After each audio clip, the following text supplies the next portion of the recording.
Hey guys, Daniel here. This is another video, and in this video, I'm actually joined by the legendary Paddy Slattery. I'm not sure if I'm pronounced that right.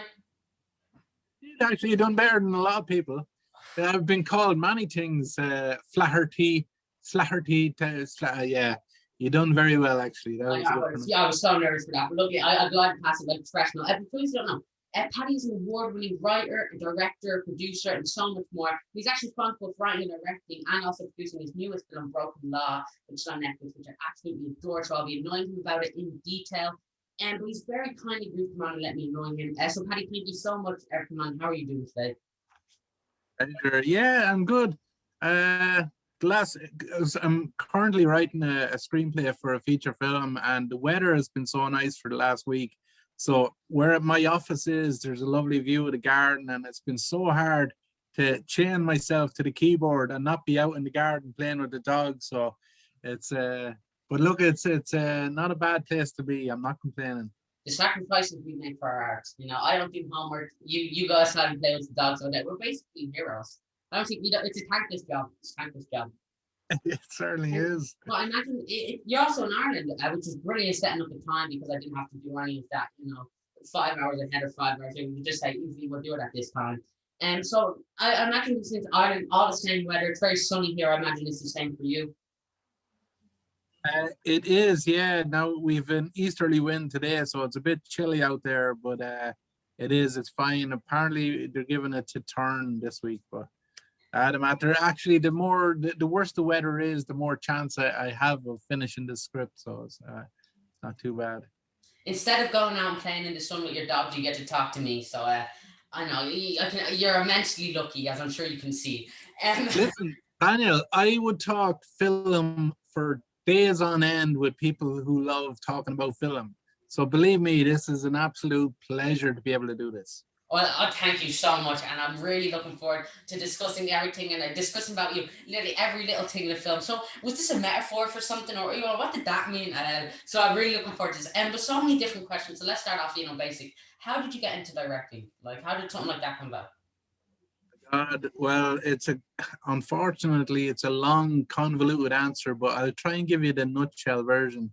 I When I was 17, I was in a bad car crash, and I had broken my spine, and so I'm a wheelchair user now. So for a few years of my life, I was in and out of hospital and rehabilitation, and I had nothing really to do with my life, only watch movies and listen to music.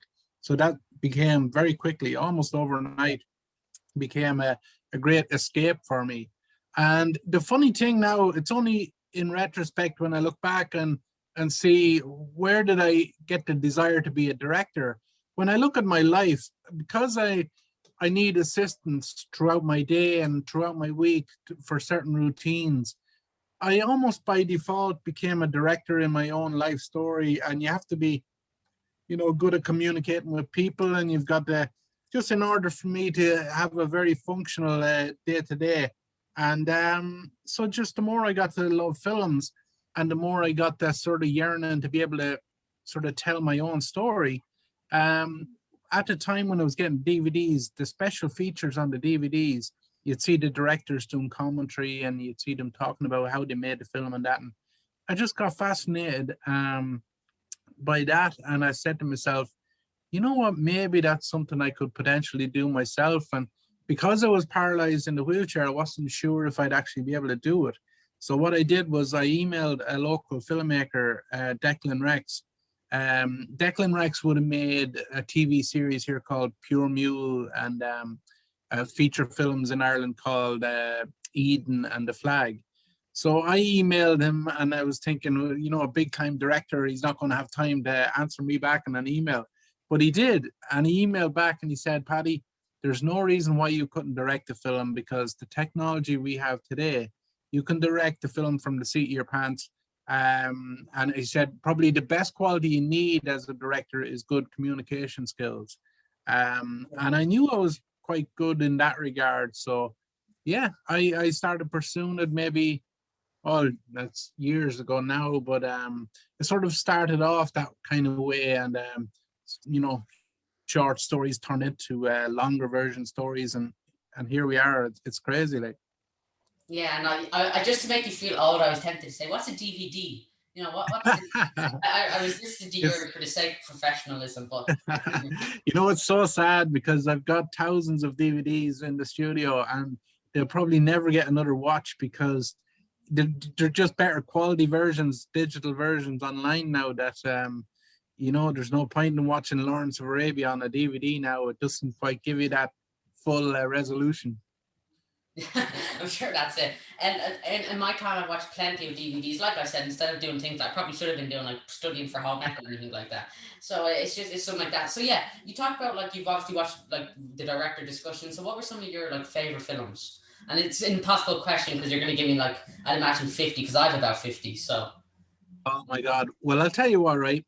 At the beginning of my love for the craft and wanting to become a filmmaker, a couple of films in particular, Pulp Fiction, yes, Magnolia by Paul Thomas Anderson, David Lean films, Billy Wilder films, The Apartment, Steven Spielberg, James Cameron. I devoured hours upon hours of their directors' commentaries and I don't know, I just had a fascination for it. And what I loved about you know, when you see a director doing a commentary on a film, you can hear them recount some of the memories they had during the development and during production and some of the trials and tribulations. And it just felt like an exciting adventure to go down.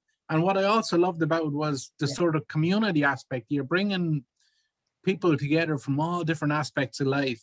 You're sort of creating an extended family, and yeah, that kind of thing appealed to me. But if you were to ask me what my favorite film is, I think my brain would explode. I can't do. Can you do that? oh, What's your favorite film? my favorite. God damn! You see now you're probably in the same position you are. You just have the turntables twisted back onto me.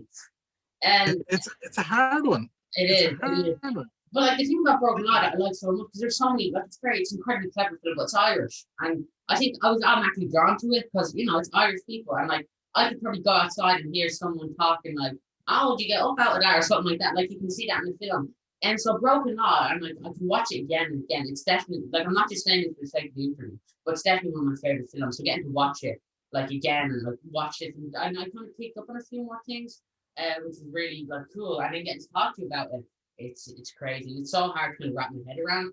And but yeah, like I said, like there's so many different films you can choose from. So I can see how I put you in a tough situation there. Oh, look, you know, I kind of found it funny when you asked if we could talk about the film, and you know, obviously with films, certain crime dramas, they'd be sort of an over 16s and all that kind of Oh, stuff, and but you know what? Like once your parents told me it was okay for me to chat with you about the film, I didn't mind. But I'll be honest with you, Daniel. My real fascination with films began way back when I was oh, 10, 11, 12, 13, when I'd be watching the old kung fu movies or the old Sergio Leone westerns that my dad had in video cassette tapes at the time, and they were all over 18s. In fact, I remember being 12 years of age, you see the little red tag called 18, and you'd get excited by seeing an over 18s film. But look, I don't think it's a bad thing, you know, that exposing sort of younger generation to certain films. That, you know, I think we're more exposed to graphic violence on the internet than we are to films. So it's I don't know, it's a tricky one. But I am glad though that you did enjoy the film because it's like crime drama. It's a popular genre in Ireland, and we've a lot to live up to. So I was a little bit anxious about that, knowing that, you know, the quality of like Love, Hate, and yeah, stuff like Intermission. You know, they're really good films, and you want to kind of do that genre justice. You know. yeah, absolutely. And so like obviously there were so many different things that I liked about film, and as I'm sure you can probably see, I'm actually 50, maybe I'm turning 50 next year. It's all in the face cream. It's just the way it makes me look young. I'm very flattered you would think so. If I can convince you that I'm 50, I should have no problem convincing everyone else. Oh, of course I'm joking. But yeah, so I can't imagine that you like your first ever directing work was Broken Law. So before Broken Law? Like I know you did a few short films before Broken Law. Yeah. Well, the funny thing is actually one of the first things I wrote was an early draft for this feature screenplay. Um, and I suddenly realized when I had a first draft written that I actually didn't know how to make films, nor did I have any connections in the industry. So what I did then was I went back then to the drawing board and started writing short films. And the way I looked at it, because I never went to film school, so I thought, right, these short films will be my film school and stepping stones to sort of developing a sort of a network of filmmaker friends, and maybe I'd be able to create an opportunity to get funding to make the feature. So yeah, I wrote the first draft of this, and then I parked it, and then I went to learn to make films, and then I came back to it after about 6 or 7 years. So it's only like 2017, I think, that I went back to the script and said, right, I think I'm ready to make a feature. Yeah, absolutely. And so, of course, now let's discuss Broken Law. I have like a million questions regarding this. And so, for everyone watching that maybe hasn't seen it, can you give us a brief summary? Well, not of course, summary of the plot. Can you just tell us what it's about without, of course, spoiling everything, of course? So, yeah, well, it's a crime drama about a cop. A cop. I say a cop. I'm so Americanized, but I'm so Gardy. You know what?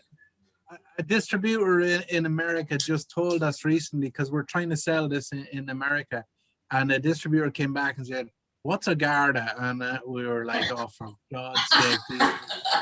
You know what I mean? So he planted cop in my brain there. But yeah, it's about a guard, a very straight-laced guard who plays it by the book, and he actually is following in the footsteps of his belated father, who actually died in the line of duty, heroically died. And so he has aspirations of being like his father, a heroic figure.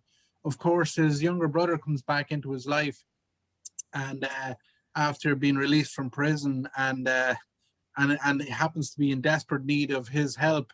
And yeah, against Dave's better judgment, he decides to take him in and hide him out for a while. And of course, a whole manner of sort of things started to unravel, and he suddenly finds himself in a very compromising position where I guess his loyalty to the law is compromised, and we suddenly realize that I guess blood is thicker than water. You know, it's no matter who we might align ourselves with, work-wise or career-wise in our lives, our family are the most important elements in our lives. And he realizes that, yeah, he's got to put his brother first before all of his loyalties to the law. And of course, he falls in love with this. Now, this is not really a spoiler, but he falls in love with this woman who actually happens to be the victim of his brother's crime.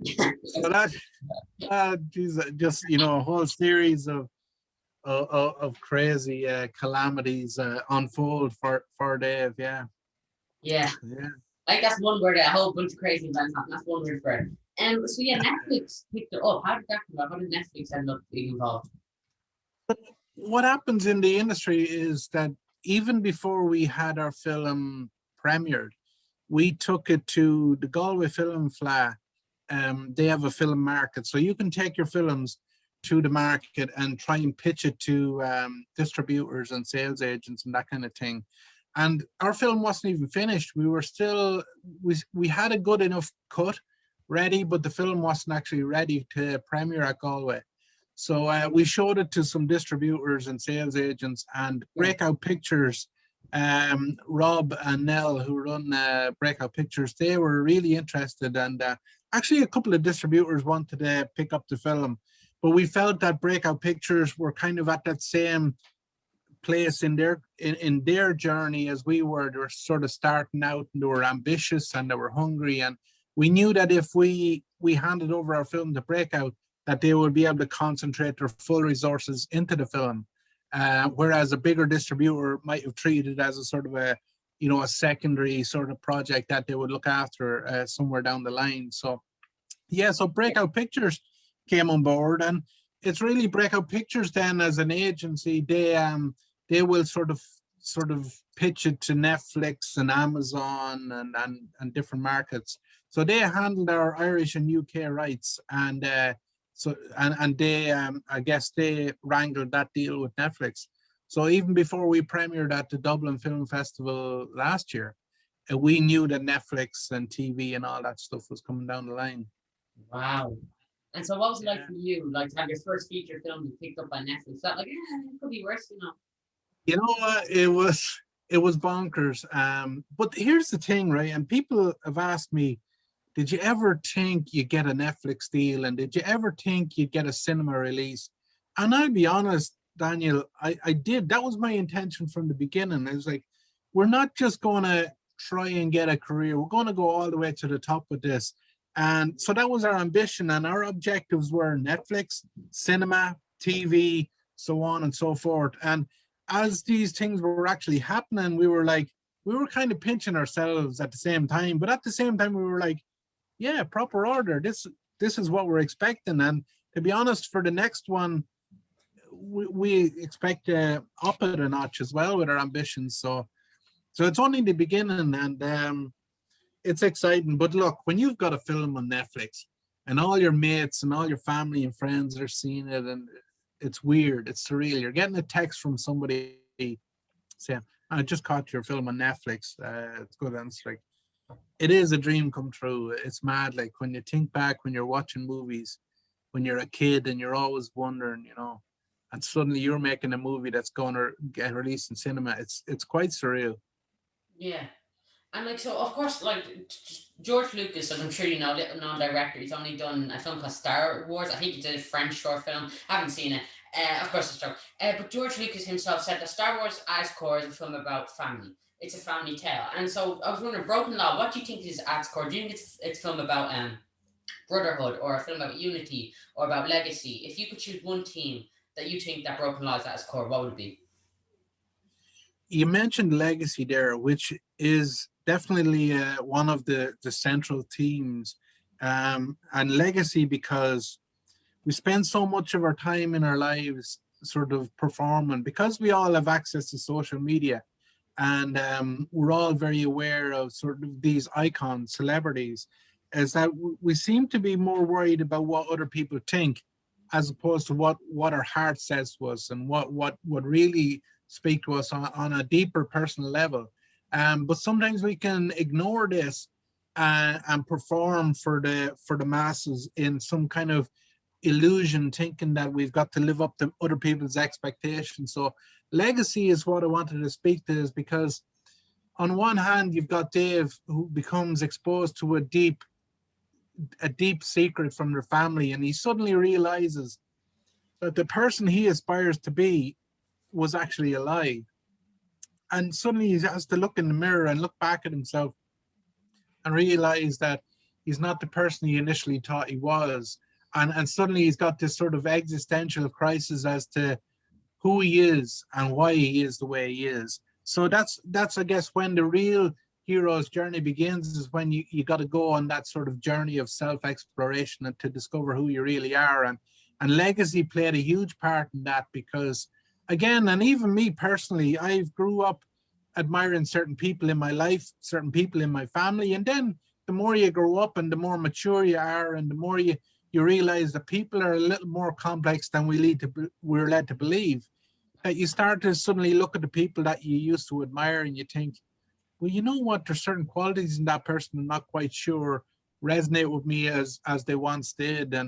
And so yeah, that's definitely a theme that sort of stuck with me. But the other theme, it's a very familiar trope, really. The theme of loyalty, Yeah. loyalty in family, and I mean that those stories of loyalty, especially brothers on opposite sides of the law, that's a trope that goes back maybe 3,000 years. You know what I mean? And the reason I think it's still important today, and it's still universal today, is that it deals with the most fundamental elements of our human psychology. Is that we are born, and it's we're born into a family, and we've got brothers and sisters. We might not necessarily like them all of the time, but they are us. They're our gene pool. Our DNA is mixed in with theirs, Yeah. and they're a little extension of ourselves, that whether we love them or hate them, they are us, and we have to embrace them for their flaws as much as for their beauty. And that's why when siblings go their separate way, when they fall out, there's no greater tragedy. And I guess one of the principal ingredients for good drama is conflict. And George Lucas will tell you all about that. Actually, George Lucas, I have a confession to make, Daniel, and you lose all respect for me now when I say this. I only watched Star Wars for the first time only a couple of years ago. Wow, really? Honestly, it's one of those just things where you've heard about it so much, they feel like you've already seen it. Like, you know. that's a very good point. That's very true. And I never missed it because it was everywhere, just oversaturated. But I sat down there a couple of Christmases ago and I decided, right, let's start from the beginning. And yeah, I enjoyed the first three, but I have to admit, I stopped there after the first three. Wow. There's just too many of them, man. How do you keep up with them? There's too many. Luckily, like I said, I have nothing better to be doing than keeping up with all these Star Wars lore. Okay, so he's a Jedi, no, he's a Sith. And, you know, you just have to track everything. Let me ask you, are you a sci-fi fan, or is it just comic books or comic characters? What's your most favored genre? It's like, I think obviously my channel, I think, is mainly focused towards comics, but like of course, like as a kind of pop culture fan, I watch films. I probably watch films just as much as I read comics and TV shows and such and such. So I think that's very much it. Well, are you familiar then with the Alejandro Jodorowsky's Dune? Dune, no. Oh, well, listen, you're about to go on an interesting sci-fi journey, because you know that David, what's the director's name? Villeneuve, who directed Dune or Dune? Dune, D-U-N-E. Oh, yes, with the big worm that comes out and eats people. Brilliant. Didn't know that. Well, because that's going to be released, I think, at the end of this year or next year, it's worth going down the origins of Dune, because, you know, if Alejandro had to make Dune in the late 70s, we may never have seen Star Wars, because he may have revolutionized that whole game if he had to get that film made, because Star Wars came, you know, about maybe a year or two after, but it may not have got the finance if Dune was already out there, you know what I mean? Oh, yes. But sure, look, it's the like whole landscape. The whole landscape may have changed. Wow. And of course, we never would have gotten Jar Jar Binks, so phew, close one. No, I love Jar Jar Binks, greatest character of all time. But yeah, no, Dune, yeah, and they're making a new Dune. I think that seems to be very popular, remakes of old classic 80s films, so can't blame it. Maybe in 50 years of getting a remake of Broken Law. No. I don't know. Can you imagine a remake of Broken Law? I don't know. There's certain stories, colloquial stories, certainly in North Dublin, that may not translate anywhere else in the world. It's like its own little Bermuda Triangle of culture, you know what I mean? Yeah, and like Americans watching it, like, what's this? Yeah. And I think that's one of my favorite things, that has a certain like Irish charm to it, and it feels Irish. So do you think that, now you're about to see some like brilliant segues, because if you set this in like America or England, it would have the same impact as it did as it was set in Ireland? It's a good question, because initially my very first draft was very Americanized, because I was a huge fan of the Tarantinos and all that kind of stuff. I started to write, you know, subconsciously I was starting to write like them. I had the same twang and the same, you know, there's sometimes the American culture can influence us writers, even songwriters and singers here. And there was a little bit of that going on, but it was quite bland. It didn't have that sort of sharp, like I said, that colloquialism, that's something, that little cultural spark that's unique to a certain geographic area. So if I was ready to, if somebody in America financed this film and asked me to shoot it in, you know, downtown in New York or LA, I think the fundamentals of the character would remain the same, but those little what's that word? Idiosyncratic behaviors, those nuances of the human behavior would have changed dramatically. And like you said, like, especially when you look at the dynamic between, say, Joe's character Wallace and Pete. Yeah. you know, when you look at the sort of friends in America, they certainly behave differently together. You know what I mean? Sometimes Irish lads, you know, we actually treat our best friends nearly worse than we treat our enemies, but in a good way. You know what I mean? Yeah. It was like you greet your best friend saying, "Oh, there you are, you old bollocksy." You know what I mean? It's like, you know, you do that in America and you call your best friend a bollocks and he'll turn around and hit you a punch in the face.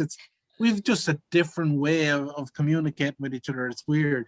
Yeah, and I think if you said in LA with an Irish cast, we would have all gone sunburned, which wouldn't have been too great. So, like, it probably wouldn't have been too like, sure, look, I'm free. Oh, God, it's scorching out here. So, I don't think you would have gotten away with it, unfortunately.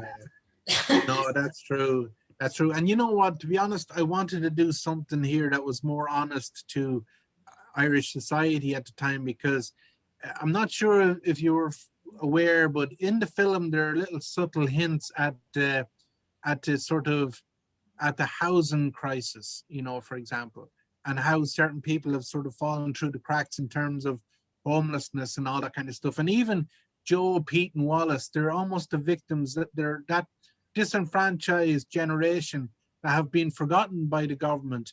And their only option really is to, you know, do something sort of nefarious here in Ireland, maybe deal drugs or rob a bank, or else feck off to Canada or Australia and make some money over there.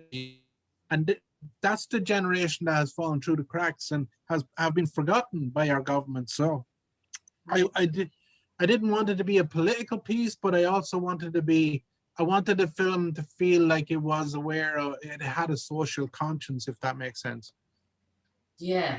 And like you talk about like filming in Ireland, and I love the fact that it's filmed in Ireland because there was a lot of very little Irish bits that I could like, and the houses and the way it filmed. I was like, oh, sure, look, I know that place. And there's actually one place where there are a pub, and it was the Horse and Hound, and it was like when Wallace was like, oh, when he does reappear, I'm gonna put him underground. I was like that bar. I've gone on walks with my family past that pub. So now I'm gonna go up and like, oh, I've broken it off, filming location, take a picture. But like, it's crazy how you. And so, did you film like everything here in Ireland in Dublin? Yeah, everything was shot within a 2 mile radius in the East Wall in Dublin. Yeah. So, I mean, we looked at about 15 or 20 pubs, and we got very lucky with the Horse and Hound pub. They were very accommodating, but it also gave us the exterior scene. You know, the back alley scene where Joe gets beat up by the lads after the. Oh, was that there? That's right in at the sideway, yeah. And there's nothing better than finding a location that will give you 3 scenes, you know, and logistically and time wise, it's much more practical to do that. And the guys in the Horse and Hound, they were lovely, and we had sneaky pints during the day when we weren't working, you know, it was handy. You're the director. You meant to be snapping them out. Oh, yeah, I'm just having a quick point. There's you honestly having the most points. But You yeah. know, if you had to know that we were shooting, you could have came down and been an extra in the background. I might have even given you a few lines. You spot my fat head anywhere, so I don't think I would have gotten away with it. I see this big dome sticking out. I'd obviously. Look, I had a nickname when I was younger, Potato Head, like the character in Toy Story, because I've one of those big Irish potato heads, and I'm proud of this big potato Irish head. But I have to get special hats to fit it, though. That's the only problem. Me and you were both potato heads, so you know what better company to have. But of course, like you said, it's obviously a very Irish cast. It's about an Irish director, and everything works on is Irish. So, do you have a hand in casting and kind of casting with the film?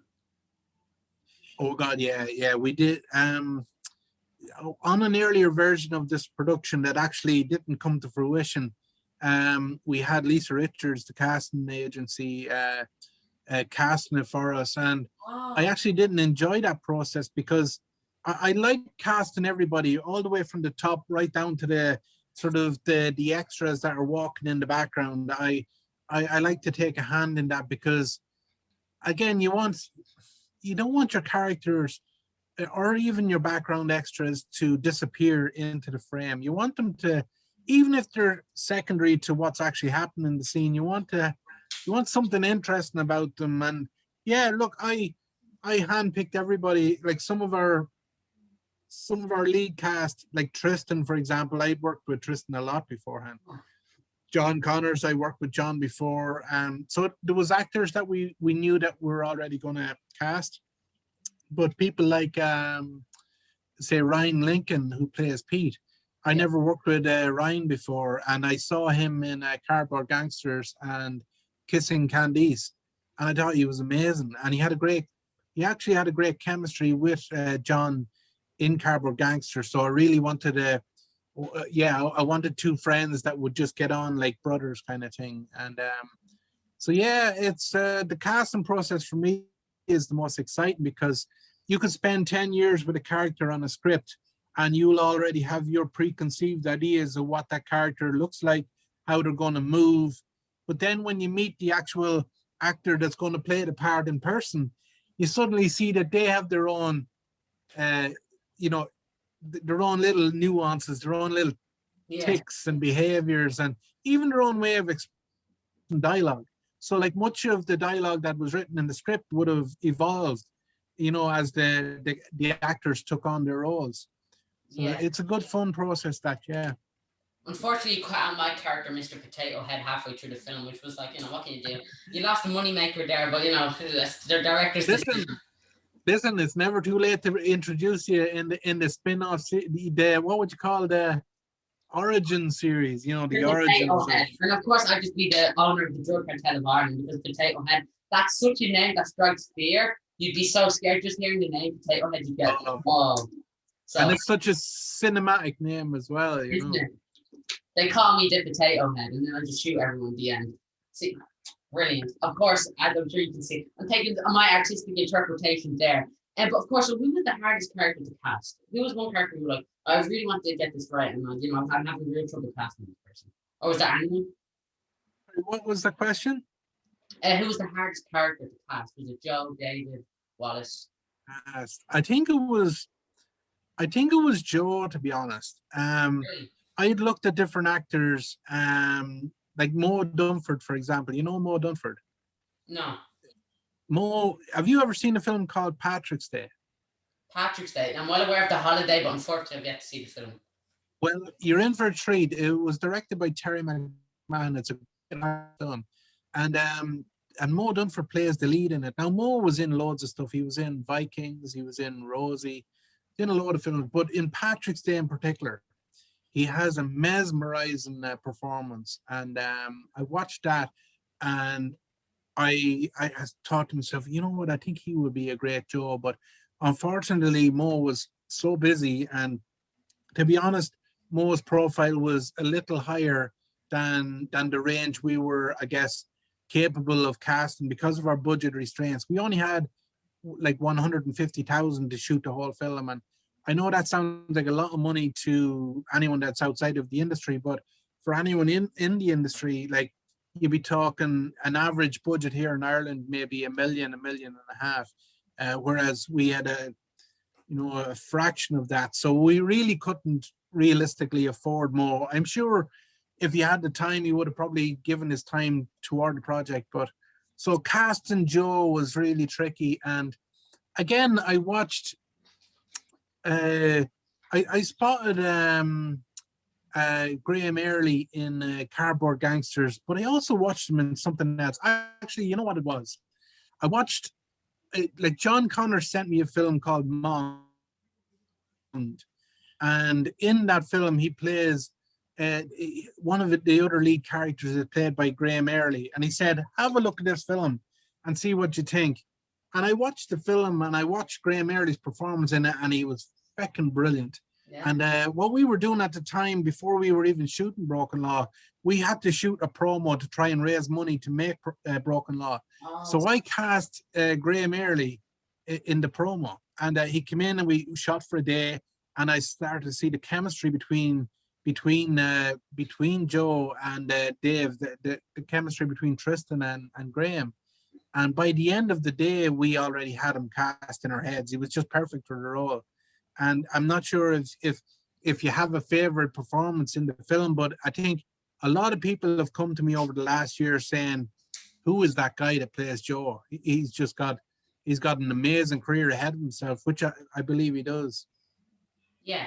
Absolutely. And like, so another thing I want to ask you is obviously there's a lot of characters and they're all so unique and they all have their own little quirks and things that kind of get in their way. And so my favorite thing I think about the film, one of my favorite aspects was certain moral ambiguity that comes with being a Garda, and you're kind of held up to a higher standard and you're expected to follow these rules that maybe everyone else wouldn't have to follow. So is there one character that you really wanted to explore and that you really liked, you know, their personality or the things that inspired them?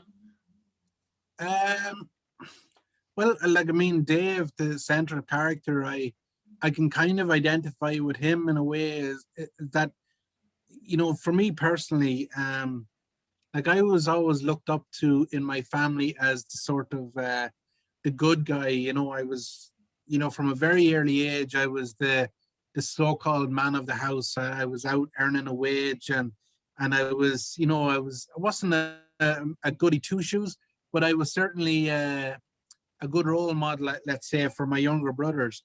However, my younger brother James was a bit of a scallywag, and like James and I would be chalk and cheese, you know what I mean? And like I love him dearly, and we have the best of crack, but we also have the most, vicious fights when we were kids. And so there was a bit of me in Dave and a bit of James in the Joe character. But what I like, if I'm being really honest with myself, when I was younger growing up, I was also a little bit of a secret rebel, and I was a bit of a bowsy as well. I mean, myself and the lads, we got up to all sorts of shenanigans.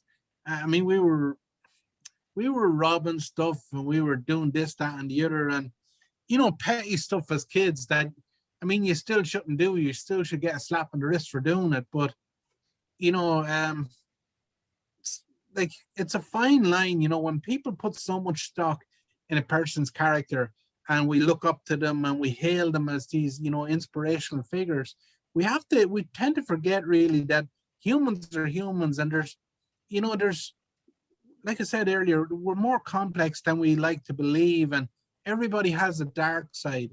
And if you don't get to, I guess, exercise the more darker elements of our character and suppress it, it actually comes out in very ugly and destructive ways. So sometimes you have to exercise those demons. And what I love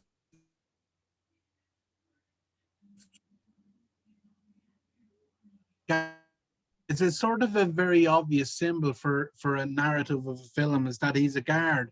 Well, if he's a guard, then he definitely has to play it by the book, and that I guess just amplifies the conflict in that character. That if he breaks the law, being a guard, it makes it, the stakes are higher. You know what I mean? And you know what? We've heard so many stories in this country over the last generation about corrupt guards, and it is prevalent. It's not just, I mean, it's prevalent all over the world, where like the cops in America, for example. I mean, there's been riots and outrage and uproar in America for the last 10, 15 years, and it's only getting worse because of guards who go on these sort of power trips. And I did want to explore that, because it almost feels like they're untouchable in a way. And the good thing about being a filmmaker is that you have the creative license to criticize them without, without being held accountable in many ways. You can be more honest as a filmmaker as you can be as a politician, if that makes sense. Yeah, absolutely. And I definitely agree with that. But like there were so many cool moments in the film. I think if I had to choose two moments that like really caught me up, it was the chase between, I won't say, Dave and Robert. And then the other one was of course the ending. And I was sitting there thinking, oh my god, my palms were sweating. And then at the end, I was so caught up into it. So my question for you is, what was your favorite moment, and what was your favorite moment to direct? So what's your favorite My moment? God. You know what? I like your style. You're like, the chase between Dave and the robber. That was, you know, I'm on the toes here, that man. was that was a clever little. Yeah. Yeah. Well, you know what? That was certainly a fun sequence. Have you seen the film Point Break Point Break. with Keanu Reeves? Yeah. Oh yeah, I remember I saw it a couple of years ago. Yeah, I Well, think. in Point Break, Keanu Reeves, he's the cop. Well, a morally compromised cop, an undercover cop, and there's a great foot chase scene in that film where they go in these back alleys, back streets, through houses, and it's just fun, and it's dynamic, and it's energetic, and we knew we needed some of that energy. We wanted this film to be absolutely popping off the screen. We wanted to have a sort of a young energy, a young charge, and sort of almost wanted to defibrillate the genre. You know what I mean? It was like, you know, from the moment people sit down and watch this film, like what's his name, Peter Bradshaw of The Guardian says, it's a headbutt of a thriller. And we wanted to grab audiences by the scruff of the neck from the beginning and shake them. Say, you fucking ready?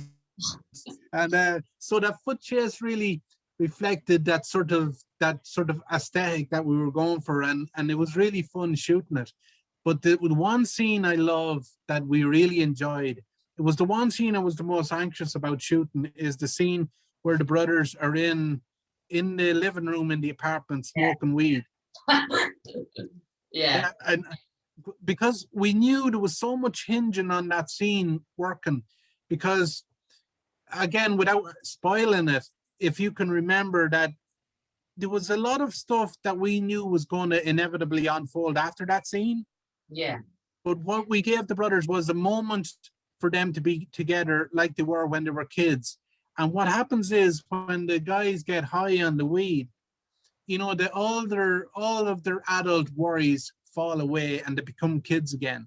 And they suddenly, you can see that brotherly chemistry just come to the fore. And that's what I was really worried about. I was worried that if we can't capture this chemistry between the two actors, it's going to be very hard for us to believe that Dave would put so much on the line for his brother later down the line, and vice versa. Because remember, Joe has to put a lot on the line. He has to put his life on the line ultimately in order to redeem himself in the eyes of his brother. So if that smoking weed scene didn't work, maybe the final act may not have worked. So going into that, I was very sort of trepidatious. And when we shot that scene, oh man, it was one of those dreams come true, because we done the preparation. We didn't over rehearse it. So we let the boys sit in there and they were smoking. It wasn't real weed. It was special. Honest to God, like, because it was special film set weed, because it's illegal now for us to say have somebody smoking weed on set, because if you've got somebody in your crew that may be allergic or whatever and might get an adverse effect, then the insurance company can actually, we can get sued by people for doing it. So we played it by the book. We used fake weed, and we all sat in there. Narian, our cinematographer, sat back with the camera, and I was just off frame. Like, you can almost, I'm so close to the boys on that couch when they're smoking the weed. I can almost see my elbow come into frame. And man, it was the best maybe 6 hours of my life, because when them boys start smoking the weed and start cracking their whole laughing, man, we were behind the camera like this. We were like giggling like school girls. Like, we couldn't stop cracking our whole laugh, and it was hilarious. And you know when you're exhausted, right? But you've got to keep going. What happens is your body goes into the energy reserves, and somebody might say something funny, and you might start laughing, and you go into this fit of almost delirium. You start crying, you start laughing, so we were crying and laughing, and we knew we had something special there, man. That was the moment when I realized I'm a filmmaker. I can proudly say I'm a filmmaker, because we capture something beautiful. Man, forgive me for this, right? Because I know you're probably used to concise, succinct replies to questions. But man, when you ask me a question about what's your favorite scene, I just go off on a tangent, because just the memories of making it, man, were amazing. Yeah, absolutely. And I'll arrest you for possession. I just started smiling. I think we were all smiling at that part, because you could actually feel it. And But you know what? That particular line, that was one of the only original lines in that scene. I knew I wanted to use that line. I'll arrest you for possession, because there's something funny about a guard telling his brother, "I'll fucking arrest you for possession." It's like, but most of the other dialogue in that scene was improvised by the lads. And that'll tell you how good those actors are, that you believe everything they're saying in that scene. yeah, and so obviously there was a lot of little things in the film that maybe at the time it was just kind of okay, yeah, and then later on you came back to that moment, and that moment became integral, which I'll just say two words that I know you'll understand, but maybe other people, the tattoo and the money, you'll know what that means, but maybe other people won't. But yeah, no, there were two moments that you could keep on coming back to. So was that what you wanted to do? Like have these moments you could return to and understand? Well, you know what?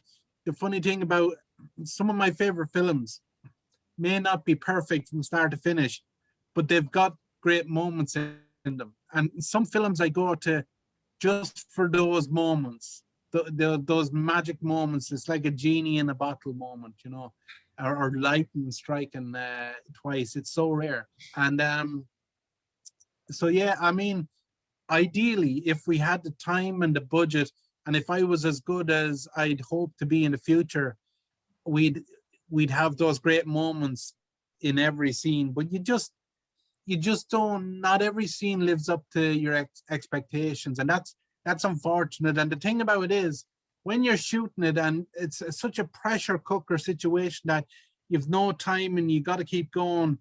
The hardest thing about shooting a film is that you're walking away from a scene that you didn't quite get, and you'd be lucky if you got away with maybe 65% of what you hoped for. And on more occasions than not, we walked away from scenes where we thought, but it's not great.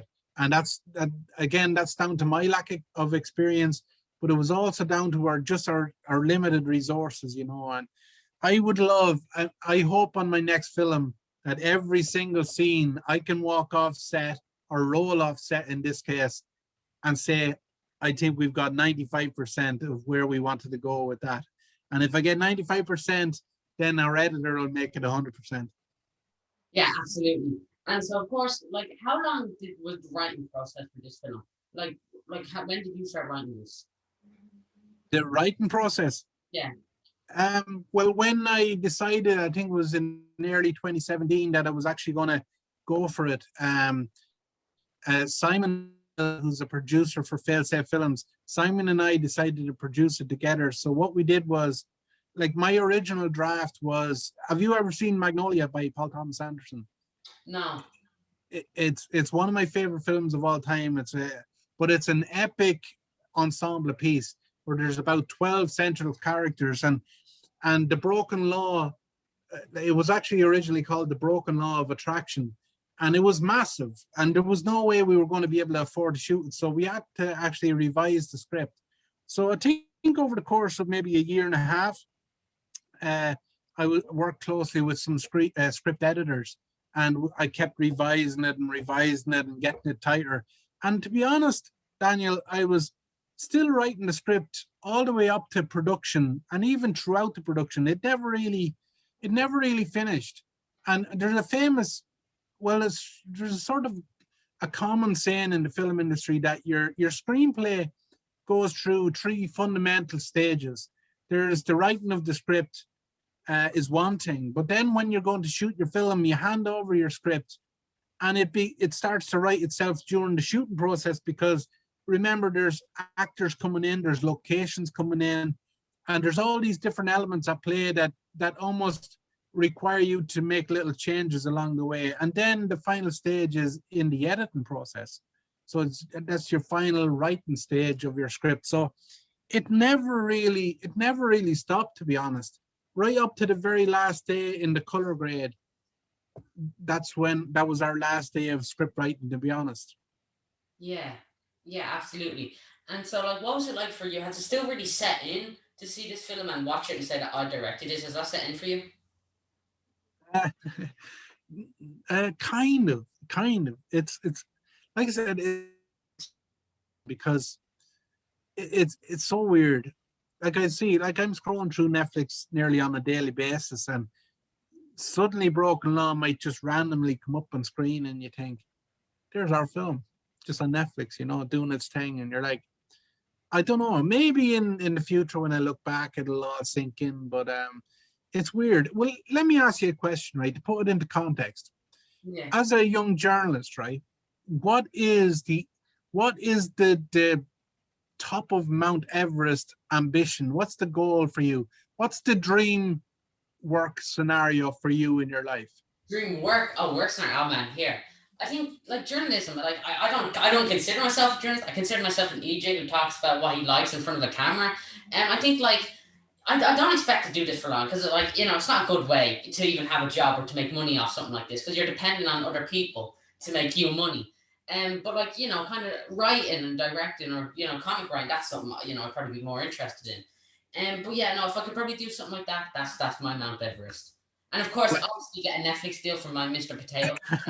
That's just well, when and you will, when you reach that point and you achieve and you walk away from it, and then it takes on a life of its own. That's the surreal moment when you look back and you realize that I may be dead and gone in 50 years' time, but that'll always be there. And it goes back to legacy again. It's like, no matter what I do in my life, I can always say I've done this and no one can ever take it away from me. And I think that's the real feeling it gives me. And just to go back to your description of what you do, and what you say you do is a typical Irish way of that self-deprecating way of saying what you do. But what you do is a very integral part of our industry. It's making art is one thing, but celebrating art is another. And we make art in order to celebrate it. And you're one of the key figures in the celebration of art. You're one of the enthusiasts that bring people together to share their love for an art form. You're like the ringleader in a circus, or you're like the host at a campfire telling stories. You're bringing this community together and giving us a sense of community and belonging, and that's your job. And as insignificant as it might feel to you now, you're going to bring great joy into people's lives. You're already doing it. You've got an award-winning YouTube channel that's growing and growing, and your career is literally only starting, man. And when it does get going, really going, man, you're going to realize, I hope you already do, but what you're doing is so valuable in our industry, whether it's creative writing or celebrating somebody else's work. And you know what? You were telling me you're looking forward to this chat and you're honored that I would talk to you. Honestly, man, the honor is all mine, because I can make a film and nobody talks about it. So it's without people like you that I've nothing to celebrate. Yeah, thank you. You're far too kind. Like the fact you even say something like that, it absolutely means the world to me. And you had no reason to come on and let me know you, but you chose to, and it absolutely means the world to me. Like I said, so thank you so very much, and thank you for those kind words. Well, listen, I'm so. I was only happy to do this because how professional you were. Your approach was professional. Yeah, you're charismatic. You're enthusiastic. You just know what you're talking about. You do your homework. You do your research. A lot of journalists don't even do that. So I wasn't giving you this interview because you're practically a kid with ambitions of being a journalist. I done this because I had the highest respect for what you're doing. So listen, man, like I said, this is just the beginning of your career. Believe me, I will be looking for you to interview me in the future if I'm worthy enough. Of course, and I'd be more than happy to oblige you. But that, look, so you're like I said, you're far too kind. But yeah, that means the world to me. And like I said, it's my pleasure to watch your films. And like I'm only I love the film so much. I was like, okay, well it's Irish, so surely I can contact someone from it. And I didn't think that I'd be able to contact a writer and the director. So yeah, it genuinely means work. Because like the first time I saw Broken Law at all was when I went on a walk during quarantine with my dad, and I think we went to our local cinema, and across the cinema was a banner for Broken Law. And I went up and it was a man in like a Garda uniform. And I was like, you see this? It's an Irish film. And so I thought it was very good. And then getting to watch it on Netflix, I recognised it again. And I loved every moment. And I thought it was like, it's a very smart film, which I really like, because you can come back and look at things. And a lot of things I didn't pick up on the first time because I had to come back the second time. Well, you're very, honestly, because look, I'm not going to criticize our film because I'm proud of it for what the resources we had. I think we overachieved with what we had, but it has its problems. I mean, even as a writer now, I've learned so much from the writing process that if I was to write and direct Broken Law again with a budget of £1 million, I I think I could do a better job. However, I think there's some really strong magic moments in this current incarnation of the film that I don't think I could ever replicate. So much of it, like the magic some of the cast and our crew have brought to the film, that for that reason I love it. Yeah. Yeah, absolutely. Like there's so many things that I was like, I know that I'm not picking up on, so I was trying to kind of understand as much as I possibly could. And but like I think that, like in some aspects it's really smart. You can see a lot of and how the characters you can relate to them because some of them are in a situation that they can't get out of, and I think we can all on some level understand that. And like some characters who I know I'm supposed to hate them, but I was like, he's not bad. He's good all skin. But of course, and at the end, I jumped up and I said, "Oh, you're joking me." When something happened, I won't say. I think you might know. I'm talking. Oh, But you're. let me ask you, because what you're referring to there, a lot of people missed a key subtle element of the story at the very end. A lot of people missed it. And I'm curious as to whether or not you spotted that subtle revelation at the end scene. Was it the bag? Yeah, Yeah, was that a yeah, yes? It was got. Oh yes, yes, I saw that straight away. And it was like some maybe fake on the telly. Yes, was that it? yes, yes. Oh my And god. so many people missed that. And I'm like, oh my God, if you missed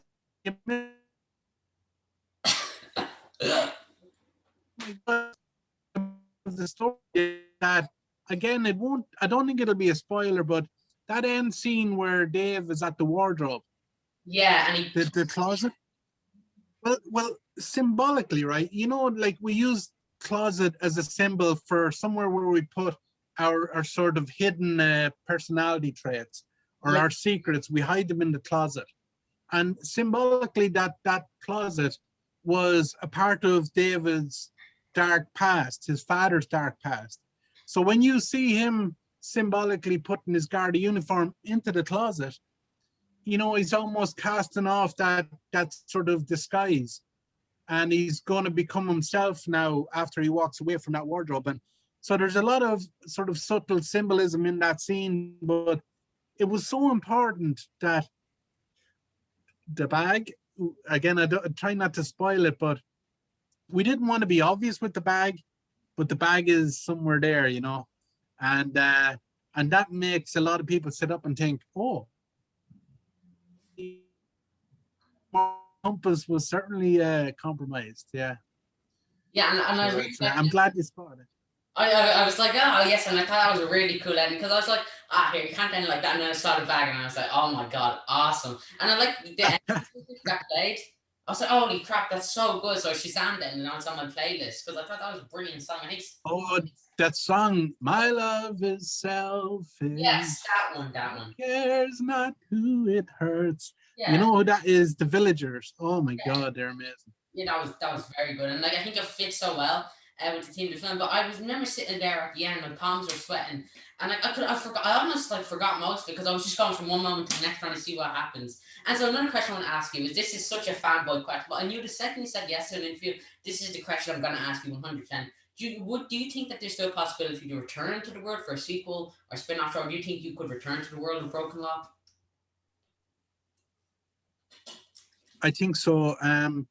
I I wrote it in such a way that I wanted to leave a lot of stories unfinished. It's sort of an open-ended story where, you know, Dave, Pete, Wallace, Joe, even Amy, played by Gemma Devereaux. I wanted I wanted to leave it open insofar as if Broken Law did well financially. Unfortunately, the COVID kind of put the hammer on that for us for the cinema. But if it was successful enough that people would want to see another, then there was potential for me to develop it into a sequel or even a 6 or a 10-part TV series. About Mr. So I could realistically come back and find those characters again and continue their story. But you know what I'd be really interested in doing is doing a retrospective of sort of Dave's father's character set back in the 80s Oh, as to how awesome. as to how his father, ended up having to do some drug dealing on the side, So there was a lot of scope for that. But to be honest, Daniel, like, although we were the highest grossing Irish film last year in cinema, we were still so badly impacted by COVID and by the lockdowns that we were expecting it to do well in the cinema, and it was doing well. But yeah, the lockdown kind of put the kibosh on it. So we were really relying on it then to go to Netflix then and find an audience there. So I would have loved for us to have a smash hit in the cinema, but unfortunately it wasn't to be. Exactly, but like that idea you said with Joe's and Dave's father would be brilliant. Of course, the enemy would have to be Mr. Potato Head, because who else could it be? It's just naturally him, you know. I'm part of that full circle. Of course. Yeah, see, it was Potato Head that actually led his father astray in the first place. You know, he started him off, he was dealing weed on the corner, and then that developed into, pills and cocaine, and Biblical. suddenly he became biblical. It has to be him. It was always him. You know. oh, Yeah, we've tied it all back together. It just has to be him. So yeah, like I said, Broken Law. There's so many different things about it, and like I said, like everyone in it is so brilliant, and it's very Irish. And so, what were your inspirations, especially when it came to Broken Law? What were some other films you watched? Like, oh, maybe I'll take a bit of that, or maybe I'll do some of this. yeah, when I knew it was going to be the film it is, which is very contemporary and very sort of real, a sort of a naturalistic type of a style. I loved there's certain films I watched. I actually really liked Intermission. Now I know Intermission is more of a comedy than a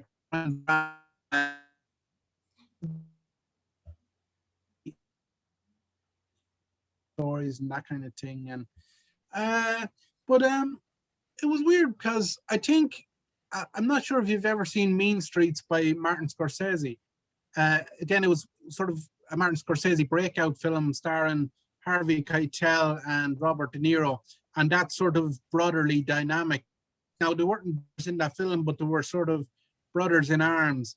And I really liked the energy and dynamic of, although that was, I think, was in mid 70s. I think it was about 75 when that was released, but it still holds up today for being sort of, it's a real, I don't know, it's quite visceral, it feels, you can almost smell the streets in it, and the music conjures the memories of that period. And yeah, so definitely those are two films that inspired the style of this film. Yeah, absolutely. And like, so you talked earlier about actors joining on and how you made a change. So was there an actor that joined on and they put so much to the role or the character that you rewrote some of the lines to maybe fit the actor? Oh God, yeah. Well, with John Connors, right? John Connors, he's in Love, Hate, and he's in Cardboard Gangsters. What I love about John is that he is very much a character actor, almost a method actor, where he loves improvising, he loves bringing himself. And that's one thing I love about great actors, is that you want an actor to bring a bit of their own spirit and a bit of their own personality to the character. So like Wallace in particular, because we didn't want Wallace to be a sort of a very stereotypical baddie. We wanted him to be a human being first, and a guy who happens to do bad things. But also there are parts of his character that needed to be sort of lovable, and funny and witty, and but also yeah, and see, John can do that. So I would say a massive proportion of John's dialogue would have changed. Now, obviously, when you're shooting a film, you need a certain structure of your narrative to work in order for all of the other elements to work. So there is a kind of a roadmap that he would follow, but much of the sort of subtle nuances in John's delivery and John's dialogue is very much John Connors, you know what I mean? And so it doesn't matter. Shakespeare wouldn't be able to write a character that would come alive in the form of John Connors, because he's his own energy system, you know what I mean? He's his own ecosystem. And you've got like a planet, you've got to revolve around him rather than him revolve around you. And it's a great experience. But like, again, one of the greatest joys of directing a film is seeing a character come to life in front of you. And you know, they all done it. Like Tristan Henu, Graham, Gary Lloyden, who played Superintendent Byrne, Yeah. Ali Nicair, who played the mother. Man, when they turn up on set and they are the character, it's surreal. You're intimidated because it's like part fantasy, part reality. You realize that you've just conjured this scenario out of your imagination, and it suddenly materializes in front of you, and that's a humbling experience. Yeah, absolutely. And like we all know, like you talked about, kind of trying to make character more human. Unfortunately for all of us, Mr. Potato Head, he's no human. He's just straight up evil. He's just a killer, cold and true, you know. And like I like the thing about me when I'm playing Mr. Potato Head, I try and get into the mindset. So I hang upside down in my cave for about 2 hours just to get into the mindset of Mr. Potato Head. Like a sloth, yeah. Well, you know what? Even a potato head has layers. There's a skin on a potato head, and you peel back that skin, and you'll suddenly be exposed to a different side of that character. So, believe me, the spirit of the potato is in us all. Yeah, I'm sure he's a fan of go-kart racing or something like that on the inside. That's his that's what drives him, go-kart racing. That's his goal. That's what he wants to become at the end of the day. So, you know, you never said that he's not canonically a character in the Broken Law universe, so there very well could be Mr. Potato Head in the background of one of the scenes. So all I know is I probably have to get your signature on a contract after this chat, because just in case I do develop the character, I don't want you to sue me in the future for any creative rights or anything like that. Of course, he'll go on to be one of the biggest characters in the world. Obviously, it's just the natural steps. I mean, first, I think we might have to get a signature from Toy Story, and then of course, then we're going, or we can just even revamp it, Mr. Onion Head or something like that. Yeah, I think it doesn't have the same ring to it, but we'll make do with what we have. Yeah, we can. There's ways around it. Trust me. As a director, yeah. So yeah, of course, like I said, so filming it. Like you filmed all of it completely in Dublin. So was it hard for you to try and kind of get permission from different places? Like, could we film here? Could we film our film here? It can be hard when you've a micro budget. If you've got a big budget, you can shoot wherever the hell you want. You can even shoot in Times Square, which is the most difficult place on there to shoot a film. But Cameron Crowe done it for Vanilla Sky with Tom Cruise. So it is possible when you got the money, but in Dublin, it's very expensive to shoot. It's very expensive to close a road to shoot a scene. And rightly so, because you're basically blocking up the artery of a heart. You know what I mean? Yeah. If you block a road, the whole city is in trouble, especially Dublin. So we had a brilliant location manager, Caroline Keeley, and she was so brilliant at finding, again, when you've got such a small budget, right? You want to try to be as, I guess, practical as possible. And you want as many locations as possible within a very small radius. So again, in the East Wall, the reason we like the East Wall is because it had so much variety and diversity in terms of its sort of geographic aesthetic, because there's on the streets there's graffiti, but just down the street is a financial district. And if you turn a corner, then suddenly there's a suburb. And then you turn another corner and suddenly there's a park. And it's so diverse. I mean, there's nowhere else in Ireland that you could get that sort of variety. So it was perfect. So within a 2-mile radius of the East Wall, I think we found more or less 99.9% of our locations. And when you're shooting on a tight budget and time is money, like you trying to traverse traffic, moving from one location to another, you could take up an hour, and that's half of your day gone. So we needed to be able to move location very fast, and for that reason. But to be honest, like we were talking about the Horse and Hound earlier, like we had to go through about 10 or 15 pubs before we found the right one. But you might find the right location and then to say you can't have it, or you can have it for X amount of money, and it's fucking heartbreaking. And like you're begging and pleading, and I'm waving the wheelchair flag. I'm like, come on, it's my dying wish to make a movie. For God's sake, don't get in the way of this this young man's dream. It's like a Make-A-Wish Foundation. And and you have to resort to these things when you want to get stuff done, and some people don't fall for it, and then you have to deeper into the pocket and pay for a location. But look, a good location. My advice to any filmmaker is to get a great location manager, and they will save you tens and tens and tens of thousands of euros just by choosing the right locations and then being brilliant with the people who own the locations. Now she was such a charmer. She even charmed an airport to us, but we ended up not needing it. But there was one there if we needed it. As you do. It's just on the side in case you need an airport. Just put a shoot out halfway in the film between Wallace and friggin' Joe and airport. You know, why not? Go full method with it. But yeah, of course. So I don't think it would have had the same impact if you shot down in the country, like drilling into cows. Wouldn't have worked as well, or just, you know, shooting out instead of a parking lot, it probably would have been just a big green field. So I'm not sure that would have worked as well, you know. Of course, in my last couple of questions, right? So, do you think that you, because I'm sorry, picking from Sean, do you think that you've learned a lot, like from Broken Law as a director? Do you think now, if you could go back, you'd learn a lot more about filmmaking? Oh man, big time! It really was. I mean, making short films is one thing, but making a feature film, I mean, it's like going to war. That's the only way you can describe it. You assemble your army and you go to war.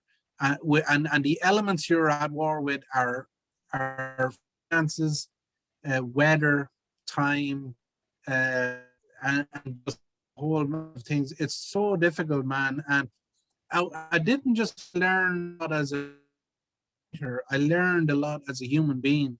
Is that preparation? You know that saying, if you fail to prepare, then prepare to fail.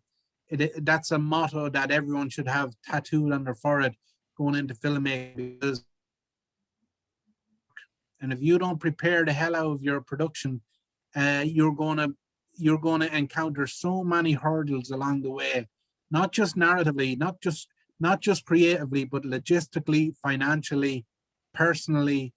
It's like spinning 100 plates at the same time, and if one plate goes, they all go. And yeah, man, I did, and I'm really enthusiastic about. I really do think I have what it takes to become a great director. However, I'm not quite sure I have what it takes to be a great writer. But I will try. I'm going to try my best to be as good a writer as I can possibly be. And I know the next one has to be a lot better than the previous. But I think I'm on the right road. I think no matter what I do from here on in, Broken Law will be looked back on as the fundamental educational device that I needed at that time. Yeah, absolutely. And like I think, like, despite a lot of Broken Law, I very much enjoy. So I think, you know, no need to beat yourself up too hard. But another final question? What's it like to see characters that you've created, like all characters that come out of your mind on the big screen? Is that odd for you as well? It's surreal. It's so surreal. It's so weird. You know, the most surreal experience of my life was at the premiere at the Dublin International Film Festival, right? We premiered in the IMAX theater in Dublin.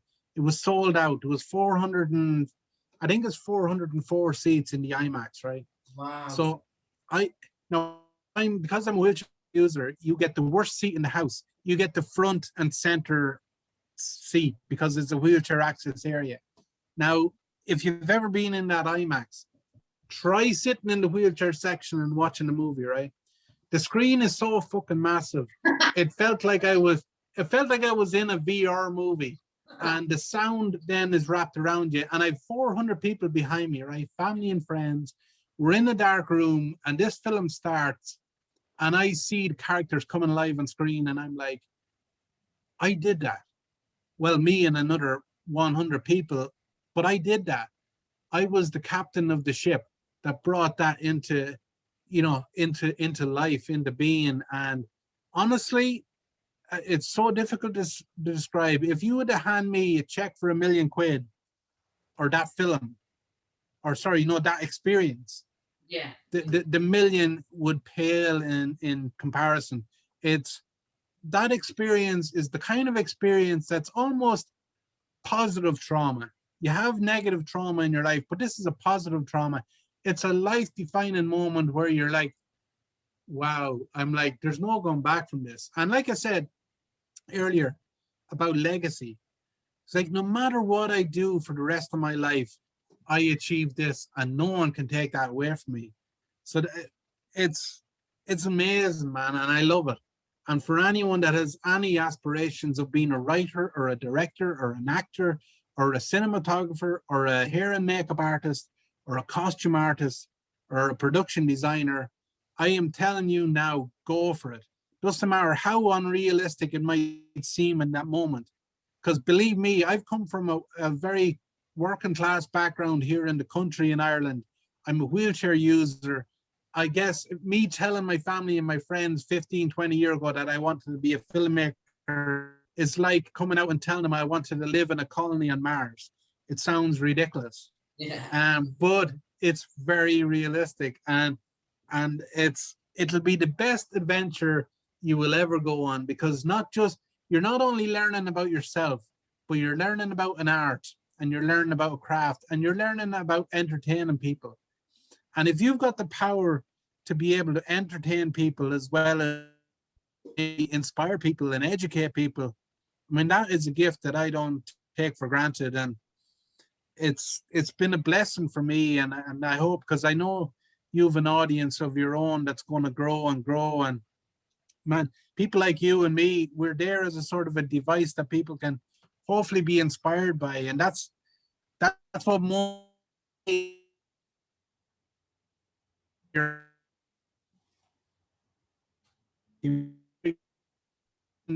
with me, because I could talk all day because I love it, you know.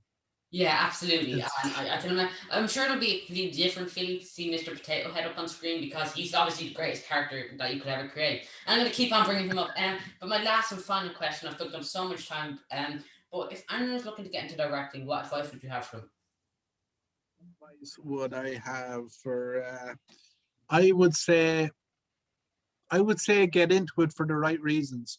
If you get into filmmaking to be famous or to be rich, to be a celebrity of any sort, I genuinely think you're getting into it for the wrong reasons. I mean, you can get into it and do that and achieve that. Fair enough, and you might enjoy it, but it really won't fulfill your deeper desires, your human desires. We do this for a personal reason. It is a journey of self-exploration. Through writing stories and through telling stories and hearing stories, we're learning more about ourselves. And that's the most important part of this journey for me, is that I'm learning more about myself and human beings whilst sharing stories with people. And that's priceless. But if you want to make it as a filmmaker, you have to be prepared to work hard. There, it's not going to be, unless you're very fortunate that you've got people in the industry that will hold your hand and open doors for you, and basically carry you all the way to the throne of wherever it is you want to go. You need to work your ass off in order to get there. And to be honest, if it is handed to you, then you never really earn it, and you never really get the personal reward that comes with working your ass off for something that you really want, and then getting that payoff at the end of the day. There's no greater prize. Money is irrelevant. Payment, wages, it pays the bills, puts food on the table, clothes on your back, roof on your head. That's fine. It's for practical reasons, but Yeah. it doesn't nourish your soul. You know what I mean? And if you want that reward, then you've got to work your ass off for it. Because remember, there are thousands upon thousands of people out there in the world that want the same job as you want. And not everyone's going to get that opportunity. There's not room for everybody to be a world famous filmmaker, unfortunately. But there is enough room for people to have a very fulfilling and a very fruitful and enjoyable career in the industry. Only if you're willing to work hard enough for it, because it's a difficult job. You never, like certain 9 to 5 jobs, You can hang up your hat at the end of the day and go to bed and switch off, but not a filmmaker, not somebody that loves the craft so much. It haunts your dreams and it inspires your dreams. And you've got to be willing to go all the way on it. And if you're not, then maybe filmmaking is not for you. Brilliant. And I don't think we could end that on a better. No, actually, I'll talk to you a little bit after the recording. Thank you guys so much for watching. Paddy, before we finish up, is there anything you'd like to talk about or promote? I'd just like to apologize because I feel that I've been taking up your time because I've been talking the ear off you. No. But like I said, listen, man, any opportunity for me to talk like this is a blessing in my day. So thank you for the opportunity. I really mean it. It was my absolute pleasure. And you weren't waffling at all. It was actually really interesting. There was a lot I hadn't thought about. Exactly what I was looking for. Now, I'll talk to you a little bit off the record. Of course, we can spoil the whole thing. I'm just listening. But yeah, thank you guys so much for watching. Are you on Twitter or Facebook? Or Instagram? Any social media? I am, but I'm not. I'm only on it for film promotional reasons. I'm not a huge fan of social media. It's good for certain things, but I'm on Twitter. Yeah, you'd find me Paddy Slattery, I think. But and your website is Black Mantra, is that it? Stand Mantra, yeah. All right, there'll be a link for that down in the description. Everyone, make sure to go check out Paddy's work, and of course, Broken Law on Netflix. You'll absolutely love it. Tell them Mr. Potato Head sent you. Don't know what that means. But yeah, thank you guys so much for watching. And as always, please make sure to go check out Paddy's work. He's absolutely brilliant. And thank you again for coming on and taking the time to talk to me. I'll talk to you a little bit here. Thank you guys so much for watching as always. Stay safe, and if possible, please donate to the National Deaf Children's Society. There'll be a link for it down in the description. But thank you guys so much for watching. I'll see you all in the next video. Stay safe, and please make sure to like and subscribe. I need to feed my family. I'll talk to you all in the next video. Of course, I'm kidding. Bye. And I believe,